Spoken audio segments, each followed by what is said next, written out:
Good morning and welcome to week 9 of Remote Sensing 1, Geography 243, Winter Term 2019. As promised, this is a really just kind of a short little teaser on terrain analysis and terrain data, the kinds of terrain data that are available to us. Some of it is legacy, old school terrain data, while other parts of what we'll look at here briefly this morning are new, what you would call, I guess, new school terrain data, some active sensors like LiDAR and LFSAR that are available in the public domain that that can be quite useful, and really it's the coming technology. It's already here for terrain analysis and for analysis of surfaces. Has a lot of implications for the location-based services industry, and certainly folks like us who are interested in and maybe even interested in working in the geotechnology industry, I guess you would call it. I hate to call things industries, but there we go. So I wanted to look at a couple of things here today, and I'm using remote desktop connection to connect to my desktop in Lincoln Park on the 4th floor of the 990 Fullerton, the Dietzken building, because things run really well there, and I don't have to play all these games about using VPNs and so on to do this from where I'm currently located in Evanston. Okay, so I am in Chicagoland. But the first thing I wanted to look at here is a data set that comes from the Great Lakes Environmental Research Laboratory, which is part of the National Oceanic and Atmospheric Administration public science effort, and they have a kind of a cool web presence called Coastwatch. I've mentioned this to a couple of people in our meetings about final projects, but they do have some cool data sets there that you can access, and some really neat, I guess you call them web-enabled maps that are and data sets that are really interesting for those of us who are around the Great Lakes. And so the this data set is a data set. There's actually one for each of the Great Lakes. This is the data set for Lake Michigan, obviously, as you can see here. And I'm using ArcScene to visualize this in kind of orthometric or 3D projection here. And trying to get it spinning here, give it a toss. There we go. And so this data set is an example. It's actually a combination of old school and new school data that are, let me give this another little toss. Whoa, a little too fast. Old school and new school data. So the bathymetric data for Lake Michigan was collected with sonar, and the bottom of Lake Michigan, which is integrated in this data set, was collected with sonar, and then the topographic data out on the land was collected. Actually, I mean, if you start thinking about where this was collected, the first topographic map that was made with photogrammetric methods in the 1920s was Schoolcraft, Michigan. The first 7.5 minute, I think it might have been a 15-minute actually, topographic map was in Michigan. And so it's probably in this data set here. And so most of this land data, if not all of it, was collected by photogrammetric methods. So aerial photography and photogrammetrists, you may remember the picture of the the old black and white picture of the guy sitting in a dark room and staring at some aerial photographs and an aerial, or actually a projection of aerial images in Chattanooga, Tennessee, at the TVA. And so that's how topographic maps were made up until around 1990 or so. Maybe is a date that we could use where we started shifting over to more to different methods during the 1990s. So that went on for 70, 80 years in that method, really starting after World War I and then coming forward all the way. Imagine that, a government program that goes on for generations, right, through Republican, Democrat administrations, and is funded year after year after year, ups and downs in the funding always. But, there's a number of things we can do with this, and this data I'll show you in a moment where, if you're interested in exploring this, where you can find these kinds of data. Just for example, this is Lake Michigan, and we do have bathymetry here. So we can do things like what would Lake Michigan look like if we lost 100 meters of Lake Michigan? Well, that's what it would look like.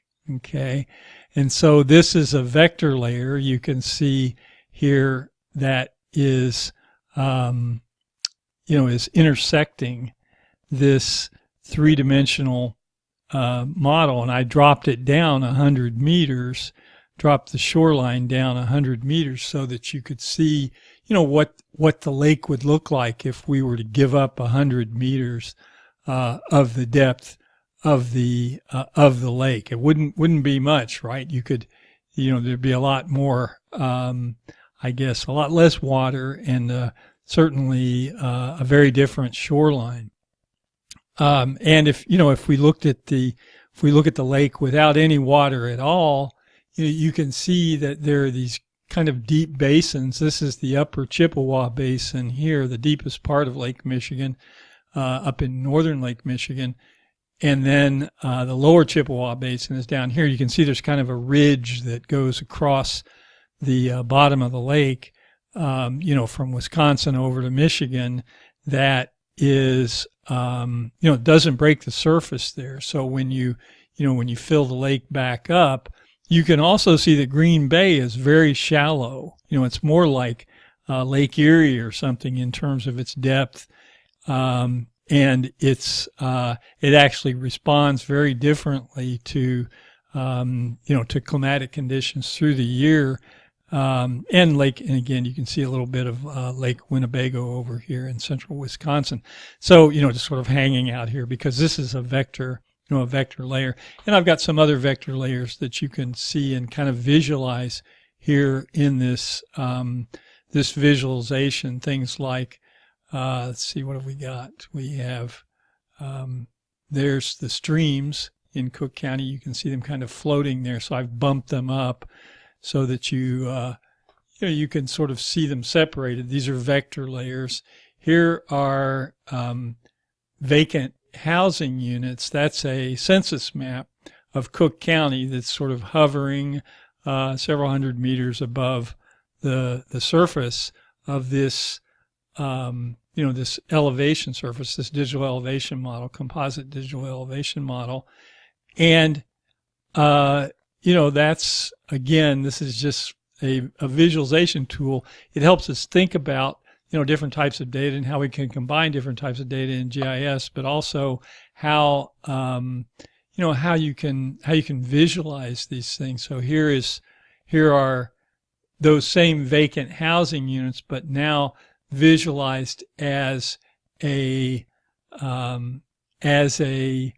prism map where you have about 1,300 census tracts, and the census tracts are, this is 2010, the census tracts are, bumped up here or elevated or extruded, I think is the technical term, or industrial term, to the height of the number of vacant housing properties in 2010 at the time of the census. So again, this is this is old school surface terrain data collected photogrammetrically mainly by the U.S. Geological Survey, in some cases possibly by the U.S. Army Corps of Engineers. Okay, so again, passive sensor, aerial photography, relying, it has to happen in the daytime, certain time of day, certain time of year, and so on.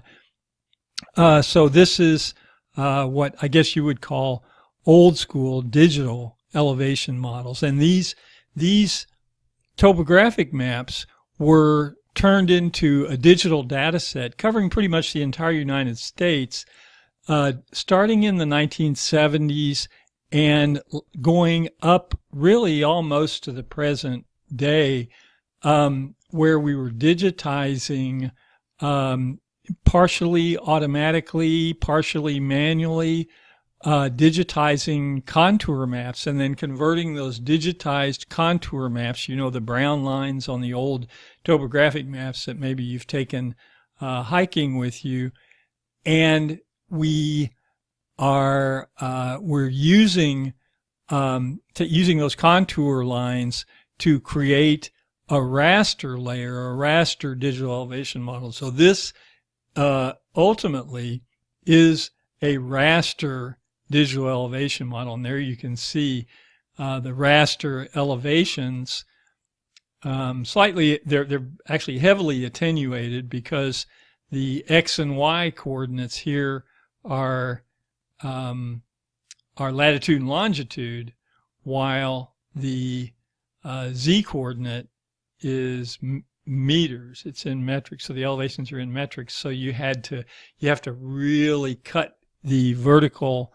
It's actually not exaggeration; it's attenuation of the surface in order to. And again, we can toy with that in in ArcScene, and you can see there's the attenuation. That's how much the surface has to be attenuated. If I had this surface at 1:1, you'd have 1 meter for every 1 degree. So a meter is around 3 feet or so, give or take, and a degree of latitude and longitude. A degree of latitude is around 70 miles, and a degree of longitude is, at this latitude is in the 40s. It's around 40 miles. So, there has to be some conversion between the two,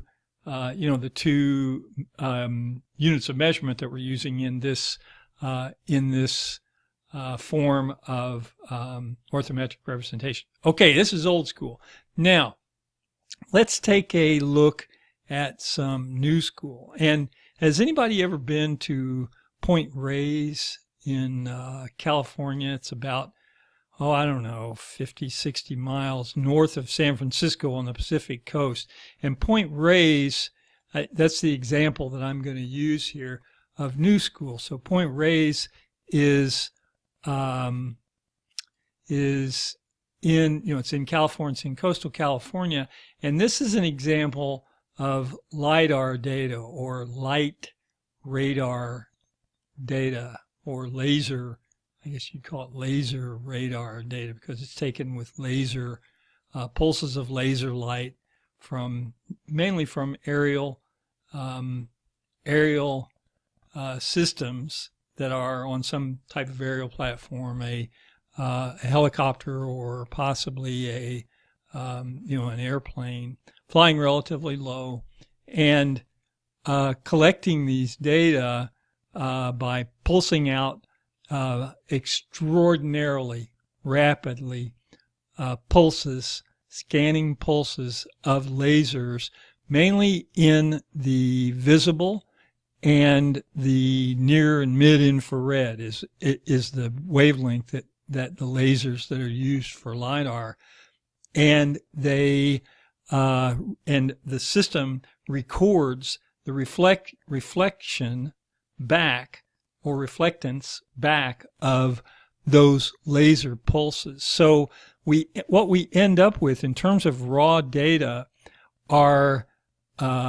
is actually vector data. It's data that is point data, and they call it, it's termed a point cloud, and you can see the density of this point cloud here in point rays, as this model rotates underneath. You can see the density of these points that were reflected back and recorded, and you can see a little bit of breaking up a little bit and pixelating a little bit. This is because I'm sitting in Evanston and this is running in Lincoln Park.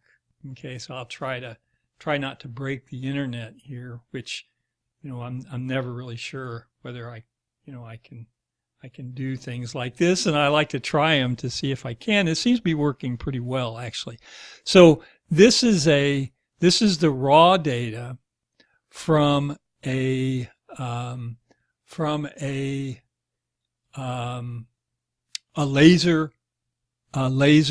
active laser imaging system, active aerial laser imaging system. Many of these now, they're so small, they're making them small enough where they'll actually run on relatively small unmanned aerial vehicles, UAVs, also known as drones, right? So there's there's a lot of things that we can do with this.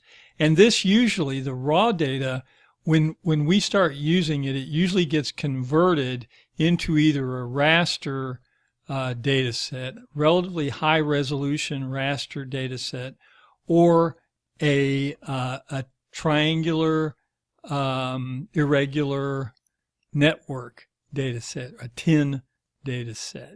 And so I've actually generated on this data set here, I've generated a TIN. So you can see the classified points over here. They're classified by color, and these elevations are metric elevations going down to sea level. And then here is the TIN, and I'll turn the TIN on. We'll see again. We're going to see if this breaks the internet. I'll turn the TIN on underneath. It partially does, or at least it's right at the limits, right?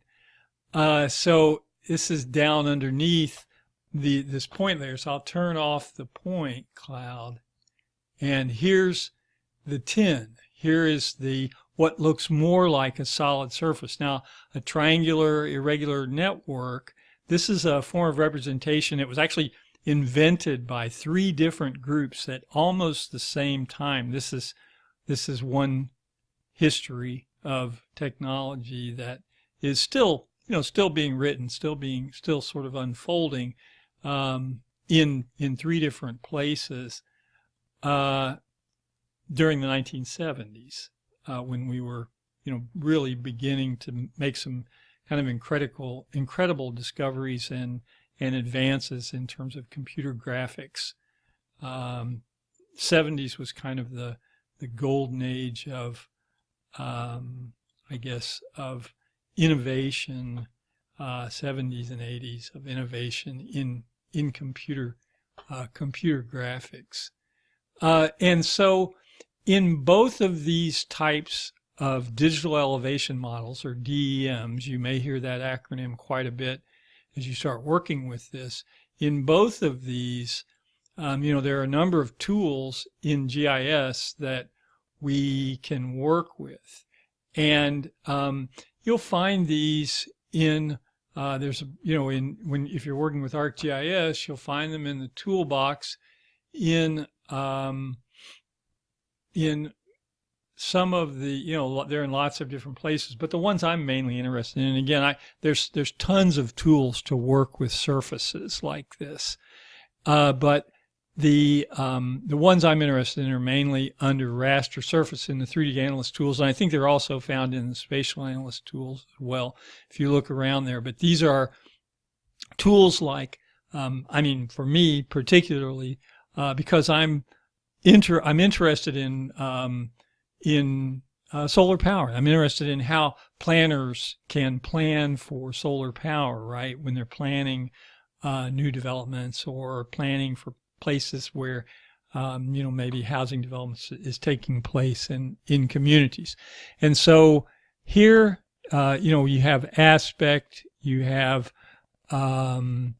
you have slope, and a number of other functions that are functions, normal functions of working with surfaces. But things like aspect and slope can be applied to surfaces of various kinds.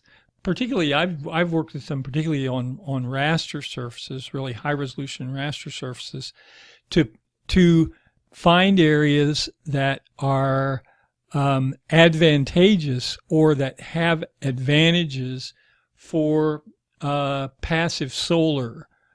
So if you're selecting locations for housing development, which I hope that never happens in this place, but in some other places where you're working with digital elevation models, where are the best places for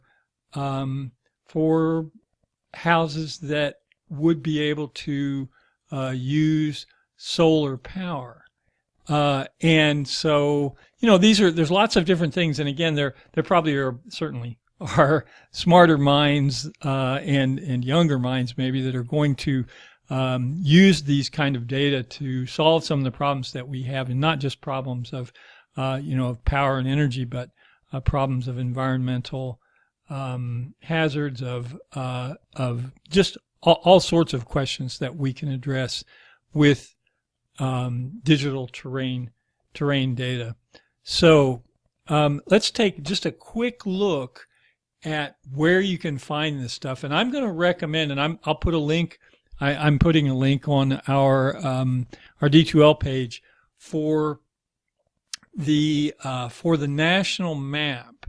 And the national map is, it used to be an atlas, like actually a paper atlas, but it now is it's a website, as you could imagine. It's a gateway or portal to all of the cartographic data that the U.S. Geological Survey, which is the principal mapping agency in the United States, has amassed. And so when we look at, the national map, then, you'll see that there's lots of different kinds of data here. It's virtually all in the public domain, all available for free download.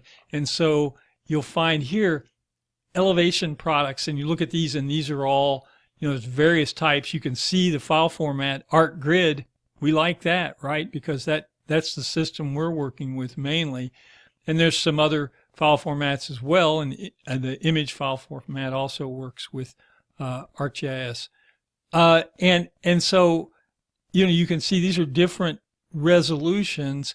These are given in arc seconds. So a second is 1/3600th of a degree, 1/60th of a minute, and a minute is 1/60th of a degree. So a second of latitude or a second of longitude, you can figure that one out. Okay, 70 degrees for a degree, 70 miles for a degree of latitude, just to give you a quick sort of reference of what the resolution of some of these things are. And the highest resolution here is the 1/9 arc second product that you can find here.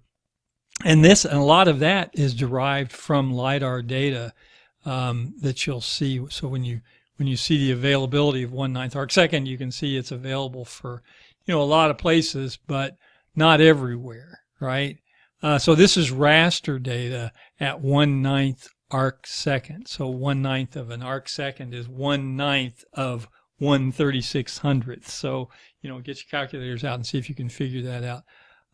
Figure out what the resolution is there. It's very high.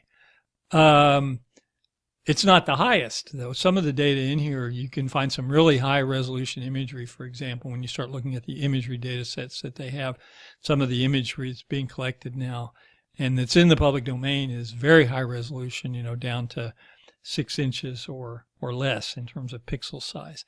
So there's a lot of data in here. So you can see these are all raster data sets when you look at these elevation products in this particular category. But when you start looking at the elevation source data, then you can see, this is where the LiDAR data is. So the LiDAR data that's available is quite substantial. And in Illinois, there's quite a bit of it. Indiana, Indiana is pretty much completely covered by LiDAR point cloud data. And so there's some very interesting things that you can do with this, with these data that is, it's really pretty powerful. Some of you maybe have seen the, very recent map of the month,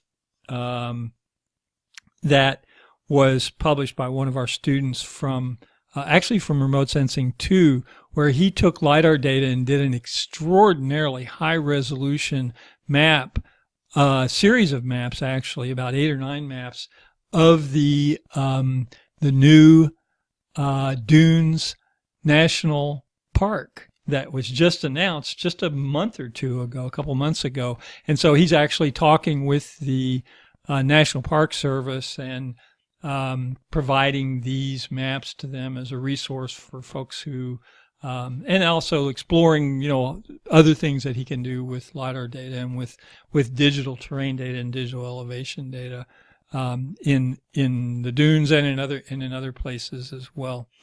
So the national map, and I'll put a link to this on our week 9 page. You can do some exploring on it, and it's not just, it's not just elevation data. There's actually quite a bit of other data types here, both vector and raster data that's available.